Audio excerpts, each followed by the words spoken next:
Hello everybody, आज हम करेंगे फ्यूचर परफेक्ट का passive voice. Future perfect tense के लिए नियम है मेरा कि जैसा नाम वैसा काम। इंग्लिश का नियम है सब्जेक्ट वर्ब ऑब्जेक्ट।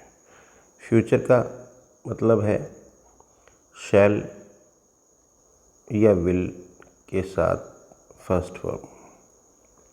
परफेक्ट का नियम है वर्ब की थर्ड फॉर्म। तो ये लगने के बाद हमारा इस टेंस का नियम पूरा हो जाता है।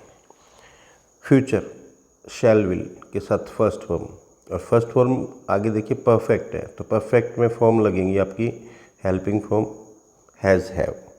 तो शैल विल के साथ हैज़ नहीं लगता, सिर्फ हैव लगता है। तो हमारा क्लियर हो गया फ्यूचर का मतलब शैल विल के साथ हैव। हैव क्यों लगा? क्योंकि परफेक्ट है। अगर यहाँ पे कॉन्टिन्यूस होता तो हमारी बी लग जाती, क्योंकि कॉन्टिन्यूस में हेल्पिंग फॉर्म चलती है बी की, परफेक्ट में हेल्पिंग फॉर्म चलती है हैज़ हैव की।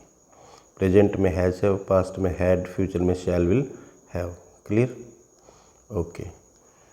परफेक्ट का मतलब वर्ब की थर्ड फॉर्म। तो ये जो है आपका मेन वर्ब होती है, मेन वर्ब और ऑब्जेक्ट। एक वाक्य हम लिख के देखते हैं। और फ्यूचर का मतलब भविष्य में गा, और परफेक्ट का मतलब कोई कार्य पूर्ण। पूर्ण का मतलब चुका या लिया। शाम तक मैं खाना खा चुका हूँगा। पैसिव वॉइस, पैसिव वॉइस का नियम चलता है नकल करना। नकल करना, जैसा इन्होंने किया वैसा ही हम करेंगे। क्या नियम चलता है हमारा? इसको दोबारा लिख देता हूँ मैं। सब्जेक्ट शैल या विल प्लस हैव, वर्ब की third form plus object. Passive voice में ये हो जाएगा हमारा चेंज सब्जेक्ट ऑब्जेक्ट में। यहाँ पे ऑब्जेक्ट आ गया। शैल विल इन्होंने किया, हम भी कर देंगे शैल विल। और इन्होंने हैव उतारा, हम भी हैव को कर देंगे। वर्ब की थर्ड फॉर्म है, नकल करनी है कि जो इनकी मेन वर्ब होगी एक्टिव की वही हमारी पैसिव की। तो थर्ड फॉर्म, लेकिन हमारे अंदर बी की फॉर्म चलेंगी। पैसिव वॉइस में सभी फॉर्म किसके साथ चलेंगी? बी के साथ चलेंगी। तो वर्ब की थर्ड फॉर्म है तो बी की वर्ब की थर्ड फॉर्म होगी हमारी बीन, और वर्ब की थर्ड फॉर्म। बस हमने ये चेंज किया है और कुछ भी चेंज नहीं किया है। फिर हमारा ऑब्जेक्ट यहाँ से जा चुका है, तो सब्जेक्ट आएगा वो बाई लग के आएगा, बाई प्लस सब्जेक्ट। ये हमारा रूल क्लियर है। अब हम इसको सेंटेंस के द्वारा देखते हैं। आई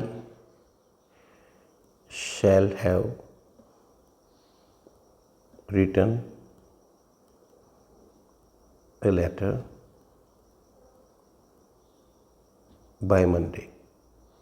ये समय दे दिया मैंने, बाय मंडे। मंडे तक मैं एक पत्र लिख चुका हूँ। तो हमने क्या करना है पैसिव वॉइस में? नकल करनी है। नकल करिएगा। ये यहाँ जा चुका है। जो भी मेन वर्ब आए आपकी वर्ब की थर्ड फॉर्म, इसके बाद जो भी ऑब्जेक्ट है सिर्फ आप उसको देखो, उसके बाद क्या लिखा हुआ है उसको मत देखो। तो यहाँ से हमने क्या किया? A letter, first letter capital होता है, ए लेटर उतार दिया हमने। नकल करनी है बस। शैल, आई और बी हो तो शैल लगता है, बाकी चाहे कोई भी ऑब्जेक्ट क्यों ना हो। तो ए लेटर है तो इसके अनुसार विल हमने कर दिया। कलर चेंज कर लेते हैं इसका।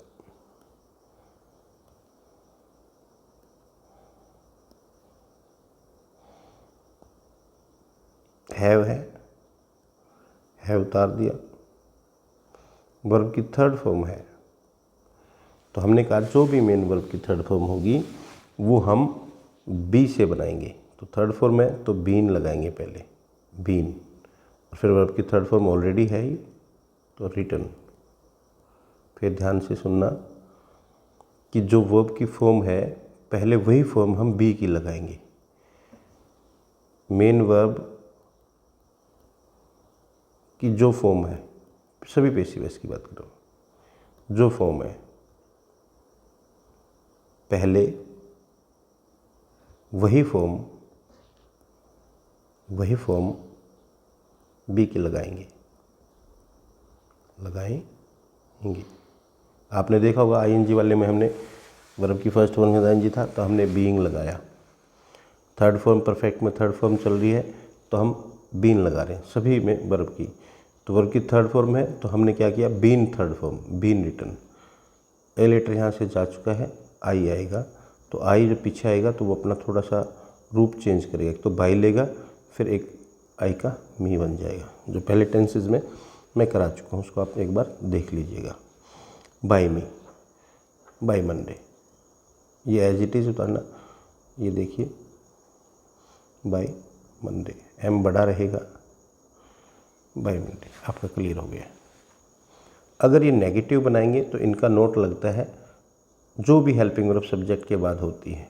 आगे मत देखिए हैव है, क्या है, बीन है, कुछ भी रहे, सिर्फ आप सब्जेक्ट के साथ जो हेल्पिंग वर्ब है यहाँ तक रुकिए और इसके बाद नोट लगाएंगे। तो हम भी यहीं पे नोट लगा देंगे।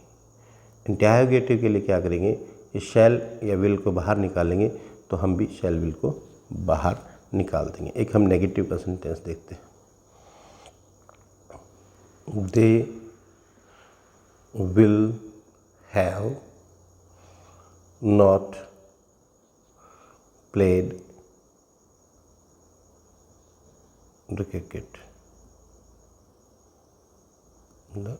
क्रिकेट, बनाते हैं इसको। कुछ नहीं करना, हमने नकल करनी है। द क्रिकेट,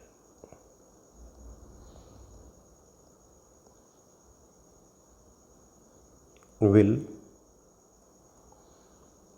हैव नॉट, यहाँ पे रुकना। वर्ब की थर्ड फॉर्म है तो जो भी मेन वर्ब की थर्ड फॉर्म होगी वहीं पे आपने रुकना है। जो भी फॉर्म होगी, फर्स्ट फॉर्म होगी तो हम इजेमार लगा देंगे, सेकंड फॉर्म होगी तो वाजवर लगा देंगे, थर्ड फॉर्म होगी तो बीन लगा देंगे। जो मेन फॉर्म होगी वो बी की चलेंगी। बी की पहली फॉर्म बी होती है और इजेमार होती है, दूसरी फॉर्म वाजवर होती है और तीसरी फॉर्म आपकी बीन होती है, और वो आईएनजी लगेगा तो बीइंग लगा देंगे। ये हमारी पेसिव वॉइस का तरीका 1 2 3 4 5, ये 5 वर्ब लगती है। इसके बाद कुछ भी नहीं लगता, इन्हीं से पेसिव वॉइस बनेगा। ये ज़रूर लगेंगी, इनके बगैर आपका पेसिव वॉइस कंप्लीट नहीं होता। तो ये फॉर्म आपने लगानी है। प्लेड आया तो हम क्या करेंगे, थर्ड फॉर्म है तो थर्ड फॉर्म हम बीन लगाएंगे, बीन प्लेड। ये हमारा क्लियर हो गया। अब द क्रिकेट के स्थान पे क्या आया, बाय द क्रिकेट। यहाँ से जा चुका है तो दे का आएगा ऑब्जेक्टिव, देम, और उससे पहले लगेगा बाय। अब इसका अर्थ यही है दोनों का। यहाँ पे दे है, ये डूअर है, करने वाला है, ये इस काम को कर सकता है, ये खेल सकता है क्रिकेट, तो आपका एक्टिव है। क्रिकेट है, ये अपने आप को नहीं खेल सकता, क्रिकेट को खेला जाएगा, तो ये नहीं कर सकता, इसलिए पैसिव है। पैसिव का मतलब ही सुस्त होता है, यानी इसका जो सब्जेक्ट है ये सुस्त है। ये सब्जेक्ट कहेंगे इसे अब हम, तो इसका जो सब्जेक्ट है सुस्त है, ये कुछ नहीं करेगा, इसके ऊपर कोई कार्य होगा, तो ये आपका पैसिव रहेगा। क्लियर। एक सेंटेंस जैसा कि मैं हमेशा ही देता हूँ, आपको बनाना है। You will have done it. Done it. You will have done it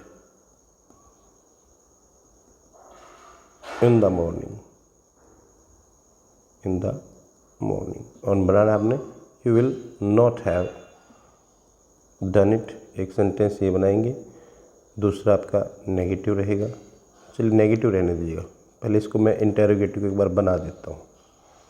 हमने बना will you have done it in the morning, क्या तुम ये सुबह तक कर चुके होगे।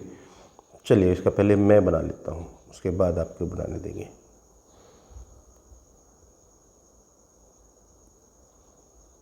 हमने कुछ नहीं करना, हमने नकल करनी है।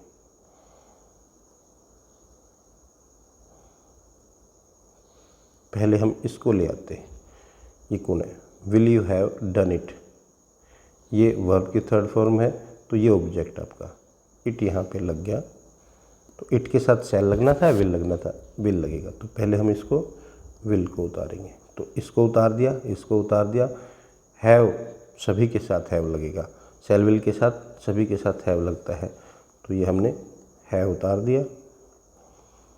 और अब यहाँ पे रुकना है, डन वर्ब की थर्ड फॉर्म है, तो बीन डन लगाएंगे हम, बीन डन, इट यहाँ से जा चुका है, तो यहाँ पे क्या आएगा, बाय यू, यू का यू ही रहता है, और फिर ये जो समय आ गया, in the morning, in the evening, by this time, by now, जो भी समय दिया जाएगा, इन 4 आवर्स, इन 6 मंथ्स, जो भी आपका रहेगा यहाँ पे इन the morning, will you have done it in the morning, आगे कुछ इन माई हाउस, जो भी होता है, इन the morning, in my house, जो भी होगा आपका वो एज इट इज़ लग जाएगा। तो अब आपको कुछ भी नहीं करना, आपको सिर्फ कमेंट में करना है, आपको ये समझ में आया तो यस कीजिएगा, नहीं समझ में आया तो नो लिखिएगा, बस सिंपल सा चीज़ है। फिर मैं एक बार बता देता हूँ आपको कि सभी पेसिव वॉइस के लिए छोटा सा नियम है, अगर वर्ब की फर्स्ट फॉर्म होगी, प्रेजेंट इंडेफिनिट होगा, तो हमारा passive voice is am are से बनेगा, बी की फॉर्म चलेंगी, यहाँ पे बी की फॉर्म चलेंगी। अगर हमारा सेकंड फॉर्म है तो हमारी बी की फॉर्म सेकंड फॉर्म चलेगी, यानी पास्ट इंडेफिनिट बनेगा। वर्ब की थर्ड फॉर्म है यानी परफेक्ट है, परफेक्ट में हमारा बीन लगेगा, तो हैज हैव के साथ थर्ड फॉर्म है प्रेजेंट परफेक्ट, हैड के साथ थर्ड फॉर्म है past perfect, shall have, will have के साथ थर्ड फॉर्म है फ्यूचर परफेक्ट। अगर वो वर्ब की फर्स्ट फॉर्म के साथ आईएनजी लगाएंगे तो हमारा आपका बी की पहली फॉर्म बी और उसके साथ आईएनजी बीइंग।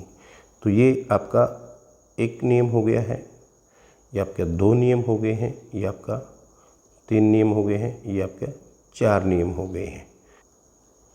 एक आपका रहता है शैल विल के साथ फर्स्ट फॉर्म फ्यूचर इंडेफिनिट, तो वो बनेगा आपका शैल विल, फर्स्ट फॉर्म है तो आपका फर्स्ट फॉर्म रहेगा बी। ये 5 नियम हैं। इस 5 नियम के बाद पेसिव वॉइस का कोई भी नियम आपका बचता नहीं है, और इसकी डिटेल आपकी मैं बना चुका हूँ। आपकी परफेक्ट के मैंने 3 टेंस बना चुके हैं, कॉन्टिन्यूस के 2 टेंस, फ्यूचर कॉन्टिन्यूस का पेसिव वॉइस नहीं बनता, तो 5 टेंस में करा चुका हूँ, और इनको डिटेल से समझने के लिए आपका इंडेफिनिट टेंस रहता है। तो अगली उसके अंदर मैं आपको प्रेजेंट इंडेफिनिट, पास्ट इंडेफिनिट और फ्यूचर इंडेफिनिट, ये टेंस मैं आपको कराऊंगा, जिसमें जेमार से, वाजवर से और बी से। बस आप एक बार इनको अपनी नोटबुक बुक में जहाँ पर भी किसी टीचर ने करा रखे हैं, एक बार उनको देख लीजिएगा, आपको वैसे ही समझ में आ जाएंगे जो मैंने बता दिया है। और फिर भी नहीं समझ में आएंगे तो हम हैं ना। Okay, have a nice day, see you again.